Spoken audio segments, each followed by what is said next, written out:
السلام ہیں بتاؤ پانی پینے گئے تھے سوال نہیں آ بتاؤ پانی پینے گئے تھے سوال نہیں آ بسم اللہ الرحمن الرحیم، السلام علیکم۔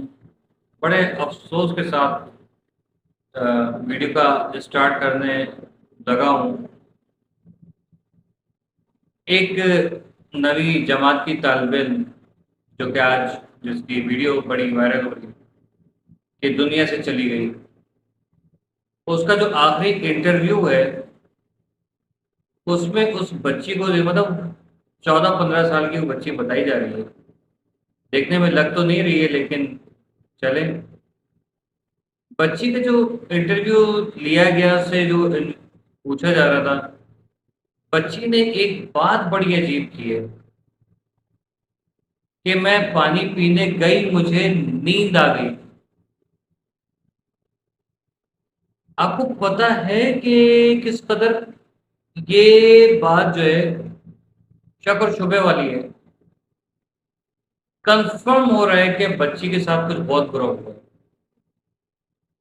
ایک تو یہ کہ اسکولز میں عموماً یہ ہوتا ہے کہ جو پانی کے کولرز لگے ہوئے ہوتے ہیں، ڈسپینسرز لگے ہوئے ہوتے ہیں، یا تو گراؤنڈ فلور پر ہوتے ہیں، یا اگر 3 منزلہ عمارت ہے تو ہر عمارت میں وہ ہر فلور کے اوپر موجود ہوتے ہیں۔ بچی چوتھے فلور پہ کیسے پہنچی، مطلب ٹاپ فلور پہ کیسے گئی، چھت پہ کیسے چلی گئی؟ مجھے 100% ڈاؤٹ ہے کچھ بہت غلط ہوا ہے۔ بچی کا MLO ہونا ضروری ہے۔ اب مجھے شک ہو رہا ہے کہ خدا نہ خواستہ کچھ جان بوجھ کے کسی نے بچی کو کچھ پلایا ہے، جس کے بعد بچی ہوئی بے ہوش۔ اس کے بعد اس بچی کے ساتھ کیا ہوا، اوپر کیسے گئی، کون لے کے گیا بے ہوش بچی کو، کیونکہ وہ کہہ رہی ہے مجھے نیند آ گئی، پانی پیا میں نے، مجھے نیند آ گئی۔ اس کا مطلب پانی میں کچھ ملایا ہے، یا تو اگر وہ کہیں کہ اس کا اپنا تھرماس تھا تو آپ کو پتہ ہے بریک ٹائم ہوتا ہے یا کچھ ہوتا ہے، شرارت میں بچے کو نیند کی گولی ملا دیں۔ اگر بچی ٹاپ فلور پہ ہی گئی ڈائریکٹ، تو ٹاپ فلور پہ جب پانی کا کچھ بھی موجود نہیں ہے، بچی کو وہاں پر کس نے اکسایا جانے کو؟ کوئی تو ہوگا نا۔ ہو سکتا ہے کیونکہ سوشل میڈیا کا دور ہے، بچے بگڑ رہے ہیں، کسی نے بچی کی معصومیت کا ناجائز فائدہ اٹھا کے بلا لیا ہوگا اوپر، یہ بھی تو پاسبل ہے۔ بات دیکھیں غلط لگ رہی ہوگی، لیکن کیونکہ ظاہر ہے ہمارا ایکسپیرینس ہے، ایکسپیرینس کے تحت میں بات کر رہا ہوں۔ خدا نہ خاصا بچی پہ کوئی الزام نہیں لگا رہا، اس پہ الزام لگا رہا ہوں جو بچی کو لے کے گیا یا جس نے بچی کو اوپر بلایا۔ فزکس کے ٹیچر کے اوپر سوالات اٹھ رہے ہیں، اسکول انتظامیہ جو ہے وہ بند، اسکول بند، کوئی نہیں جائے گا اندر۔ آپ جرنلسٹ کو اندر کیوں نہیں جانے دے رہے، انویسٹیگیشن ہونے کیوں نہیں دے رہے؟ کچھ گڑبڑ ہے۔ اسکول کا مالک کون ہے؟ وہ فزکس کا ٹیچر یا مس کون ہے؟ بچی کے اوپر کوئی پریشر نہیں، بچی کسی سے ناراض نہیں، میں نے پانی پیا مجھے نیند آ گئی ہی اصل جڑ ہے اس بچی کے اوپر سے گرنے کی یا اس کو گرانے کی۔ کوئی بھی بندہ کتنے بھی نیند میں ہوگا، اگر پانی پیتے بچی کو نیند آ گئی تھی، بچی وہیں آن دا اسپاٹ گر گئی ہوگی۔ لیکن ٹاپ فلور پہ جانا، کیا ٹاپ فلور پہ وہ نہیں لگے ہوئے، دروازہ نہیں ہے؟ اگر ہے تو وہ بند کیوں نہیں تھا؟ اگر بند تھا تو کھولا کس نے؟ آس پاس کے گلی محلوں میں کوئی نہ کوئی تو ہوگا جو اس وقت چھت کے اوپر پتنگ اڑا رہا ہوگا، اورنگی ہے اور کوئی کبوتر اور پتنگ نہیں اڑا رہا، اس سوال ہی نہیں پتا۔ کسی نے دیکھا ہو، کوئی بتائے وہاں پر کسی کو، جو وہاں پر لڑکے کام کرتے ہیں جیسے نوکر وغیرہ ہوتے، پیون ہوتے ہیں، بابا ہوں گے، ٹھیک ہے، ماسی ہو سکتی ہے، اسکول کا دوسری کسی جماعت کا طالب علم ہو، کوئی ٹیچر ہو، پرنسپل صاحب خود بھی ہو سکتے ہیں۔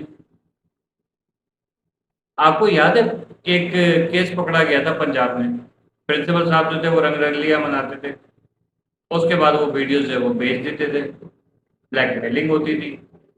پکڑے گئے تو جیل گئے وہ. ٹھیک ہے, یہ کام ہو رہے ہیں. وہ چھوٹی سی بچی کے ساتھ ظالم نے کیا کچھ نہیں کر دیا. کون ہو سکتا ہے؟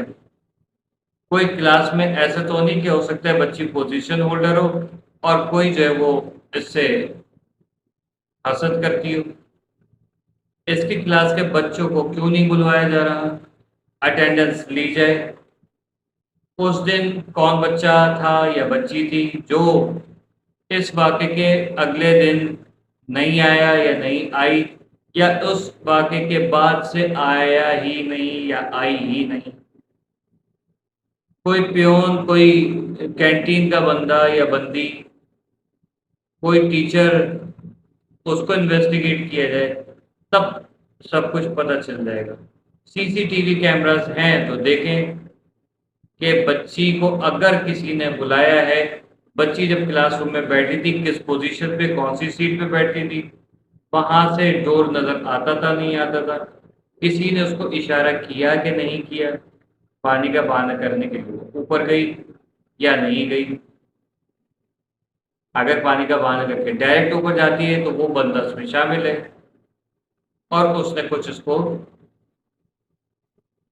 پھر اس کے بعد پھینک دیا. ٹھیک ہے, کوئی ہیپنیٹزم کا کوئی کام ہو سکتا ہے, ہیپنیٹائز کیا ہوا ہو سکتا ہے بچی کو. بچی کا میڈیکل ہونا بہت زیادہ ضروری ہے.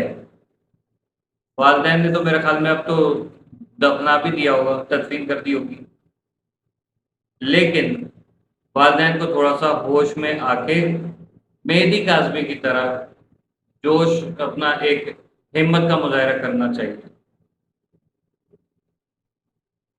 ایک ام رباب کی ماں کی طرح اٹھ کے کھڑا ہونا چاہیے تھے. ہاں, بچی کا میڈیکل ہونا چاہیے. وہ تو اب دنیا میں نہیں ہے, لیکن خدا نہ خاصہ اس کے ساتھ کچھ ہوا ہے تو اگلی بچیاں بچیں گی, کہ وہ ظلم کرنے والا بندہ جو ہے یا بندی, اس کو جو ہے پکڑوانا بہت ضروری ہے. آپ لوگ کیا کہتے ہیں مجھے ضرور بتائیے گا کمنٹ میں, کیونکہ یہ آئے دن کا معاملہ ہو گیا. پہلے بھی پنجاب میں ہوا, لڑکی تھی یونیورسٹی سے یا اسکول سے یا کالج سے, اس نے چھلانگ لگائی, مر گئی وہ بچی. ایسے ہی لڑکے نے چھلانگ لگائی. اب یہ بچی کا واقعہ, لیکن بچی سوال ہی نہیں پیدا ہوتا کہ اپنے ہوش و حواس میں ایک اتنی سی بچی جو وہی کام کرتی. میرا تو دل مان ہی نہیں رہا اس بات کو. آپ لوگ مطلب آپ لوگوں کو لگتا ہے کہ یہ بات حقیقت ہو سکتی ہے کہ بچی اپنے ہوش و حواس میں گئی, وہاں پر گر گئی. بچی پانی پی کے نیند جب آ گئی تھی تو چھت پہ کیوں گئی؟ جب نیند آ رہی تھی تو کلاس یہ رہی. اوپر جا رہی تھی تو وہاں کے فلور کے اوپر کوئی ماسی, کوئی پیون, کوئی ٹیچر, اسٹاف اسکول کا کوئی نہیں دیکھ رہا تھا کہ بچی کیسے, کب, کہاں, کیوں, کیسے, کس پہنچ گئی وہاں پر. اسکول کی انتظامیہ سب گلٹی ہیں, کیونکہ ہمارا یہ ایکسپیرینس ہے اس لیے ہم اس قسم کی بات کرتے ہیں. انویسٹیگیٹو کا ہمارا کام ہے, سارے انویسٹیگیشنز کرتے ہیں اور بال کی کھال تک اتار کے رکھ دیتے ہیں. کمنٹ سیکشن میں بتائیے گا. اللہ اس بچے کو جنت الفردوس میں اعلیٰ مقام عطا فرمائے. اللہ حافظ. میں ہوں سید شہریار علی نقوی اور آپ لوگ دیکھ رہے ہیں نقوی رپورٹس.